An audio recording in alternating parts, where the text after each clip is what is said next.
possível, que não é possível para o homem, é perfeitamente possível para Deus. Basta crermos, basta nos colocarmos, basta entregarmos o nosso coração. E a Ele que neste momento eu agradeço, ao Deus Todo-Poderoso, Criador dos céus e da terra e de tudo que nela há. Se não fosse por Ele, nós não estaríamos aqui. Repito, não sei qual é o teu problema, não sei qual é a tua angústia, mas deposite toda a tua fé no Criador, pois tudo é possível ao que crê. E tudo que nós pedirmos em oração, crendo, nós receberemos. Então este culto ele não pode ser apenas uma formalidade. Este culto ele não pode ser apenas o evento do domingo que nós fazemos domingo após domingo. Este culto ele tem que ser o melhor culto, aquele culto que nós oferecemos ao Senhor nosso Deus. Agradeço ao pastor Marcelo pela oportunidade, a sua esposa. Para mim é sempre uma honra. Eu me alegro muito em poder ser um emissário da palavra do Senhor.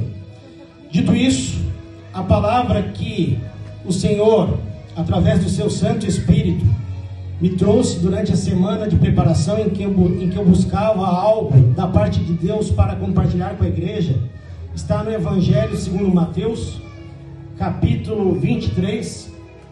Faremos a leitura dos versículos 27 e também do versículo 33. Então, para quem trouxe Bíblia, que queira acompanhar, Evangelho segundo Mateus, capítulo 23, faremos a leitura dos versículos 27 e também do versículo 33.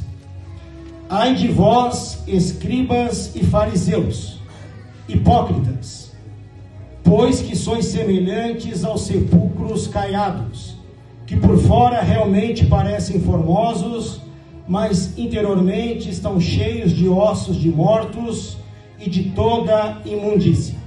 Versículo 33. Serpentes, raça de víboras, como escapareis da condenação do inferno? Glórias a Deus, os irmãos podem se assentar. Amém. Durante toda a semana eu buscava um direcionamento da parte de Deus para compartilhar com a igreja. E eu e minha esposa, nós conversávamos durante a semana que se passou, que nós estamos vivendo tempos muito difíceis. Cada vez mais os escândalos religiosos estão aparecendo, e não estamos aqui para falar de religião, ainda que Jesus ele esteja falando dos religiosos. Os escândalos estão aparecendo e aqueles que deveriam dar exemplo, eles estão dando exemplo mais do que não deve ser feito.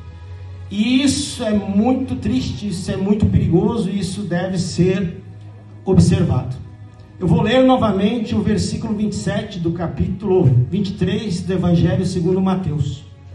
Ai de vós, escribas e fariseus, hipócritas, pois que sois semelhantes aos sepulcros caiados, que por fora realmente parecem formosos, mas interiormente estão cheios de ossos de mortos e de toda a imundícia.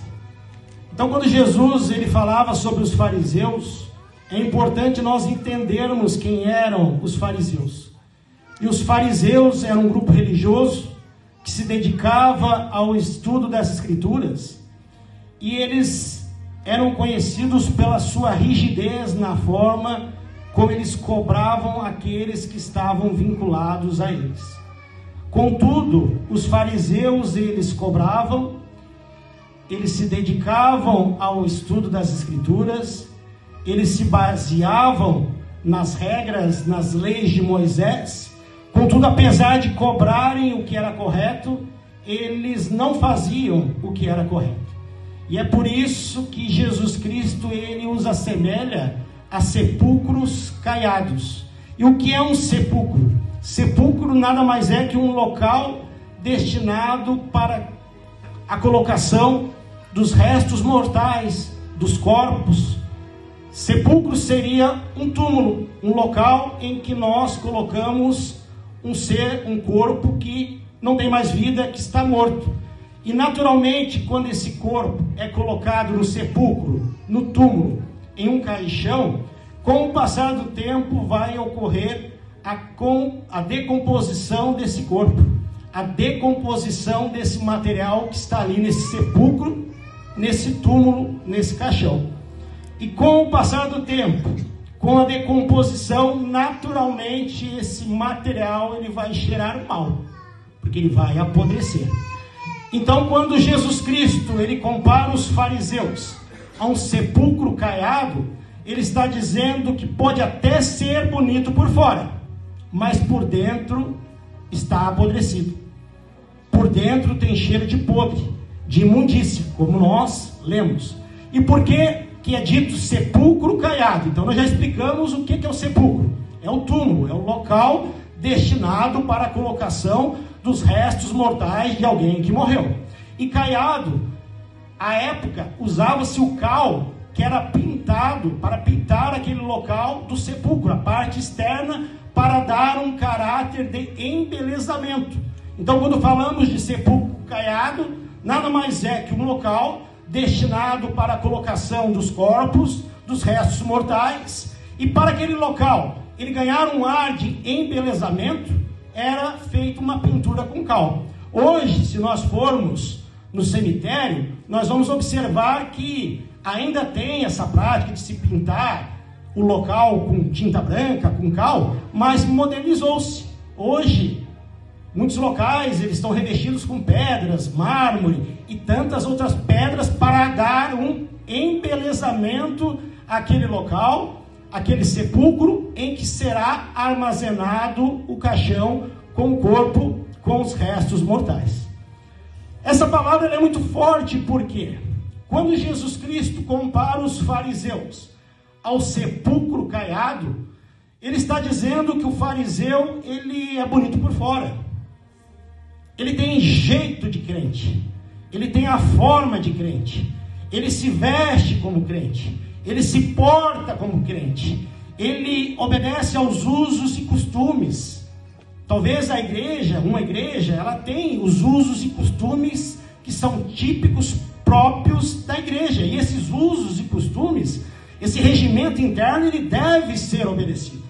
Como foi falado, eu sou militar, eu sou policial militar, e dentro da instituição a qual eu sirvo, existem regulamentos, existem regimentos que devem ser cumpridos, e na igreja não é diferente.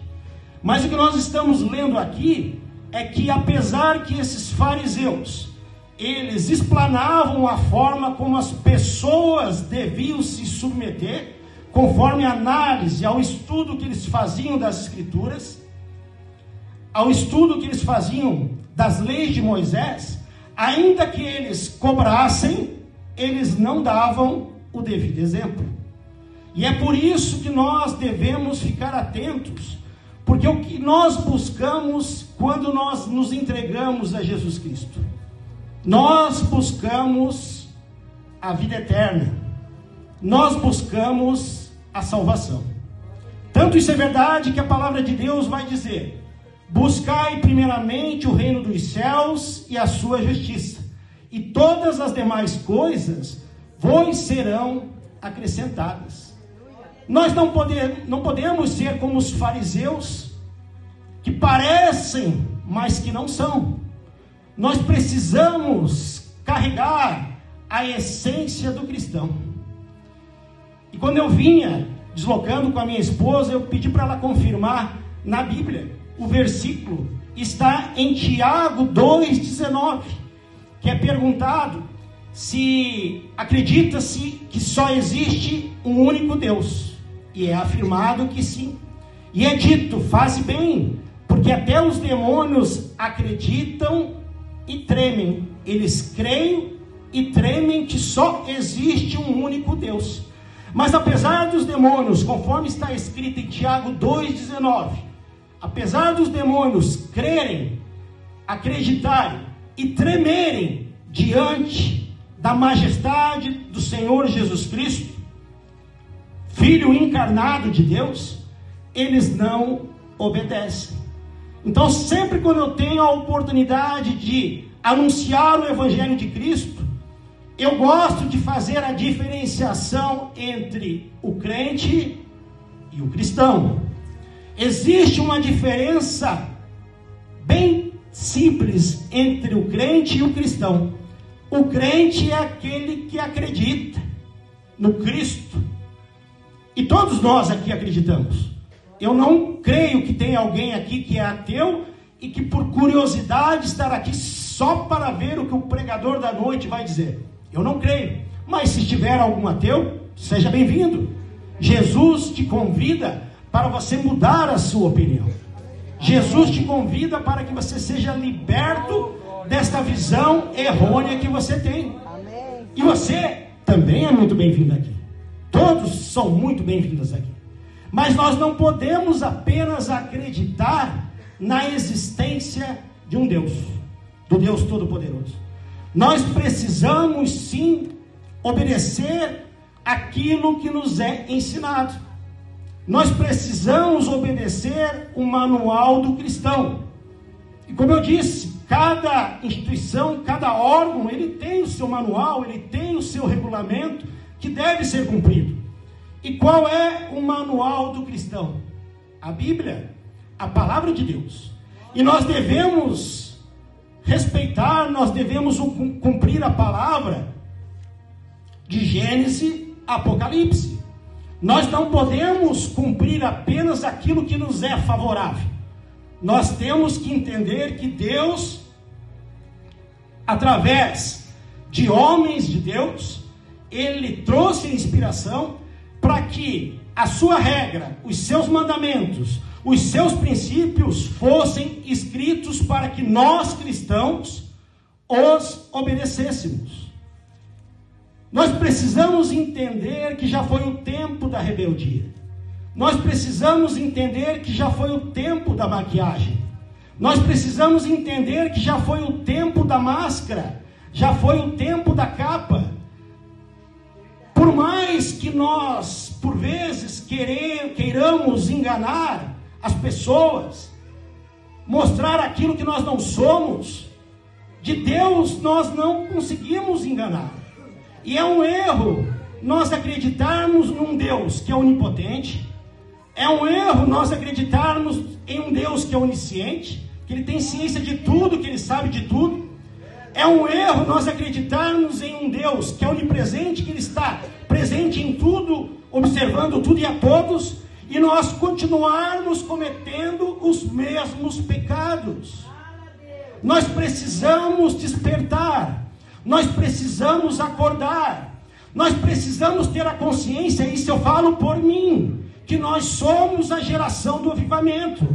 Nós somos a geração que bem provável irá presenciar a segunda volta de Cristo. Aquilo que era falado lá atrás, Jesus Cristo está voltando, Jesus Cristo está voltando, Jesus Cristo está voltando, e nunca acontecia. Esta geração, a nossa geração, ela vai presenciar a segunda volta de Cristo. E nós precisamos estar com os olhos e com os ouvidos abertos.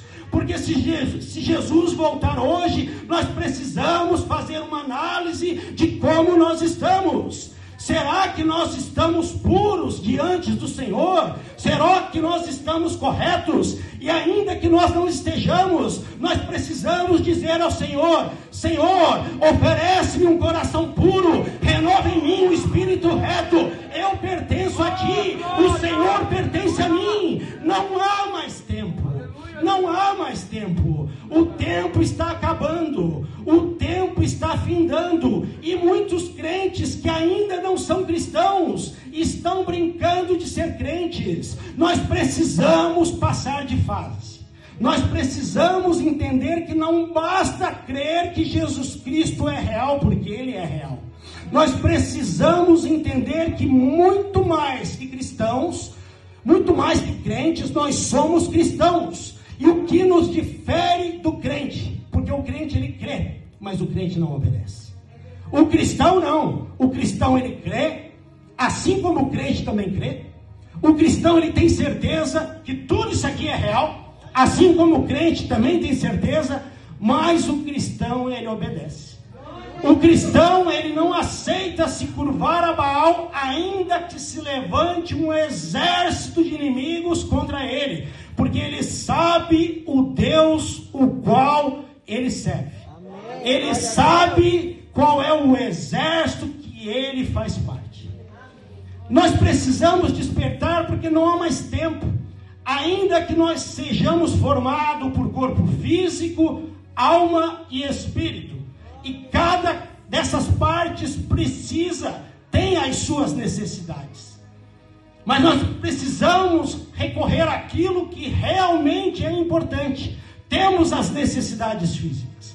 Claro que nós gostamos e desejamos ter o conforto nesta terra.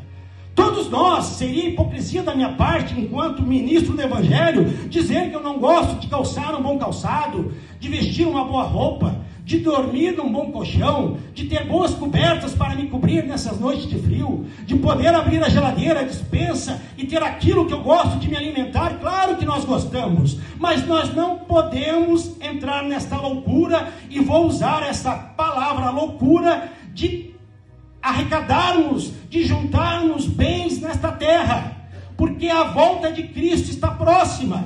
Nós precisamos buscar o conserto, nós precisamos despertar e fazer uma análise dia após dia. Se Jesus Cristo voltar hoje, o que ele dirá para nós? Ele falará: afasta-te de mim, que eu não vos conheço, ou ele nos convidará a caminhar com ele? Precisamos analisar qual estrada, qual caminho nós estamos caminhando.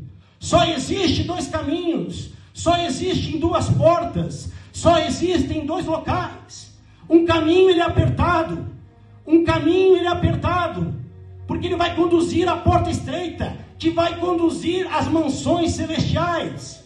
O outro caminho, ele não é apertado, ele é espaçoso, porque ele vai conduzir à porta larga, que vai conduzir à perdição, ao local que queima fogo e enxofre sem parar.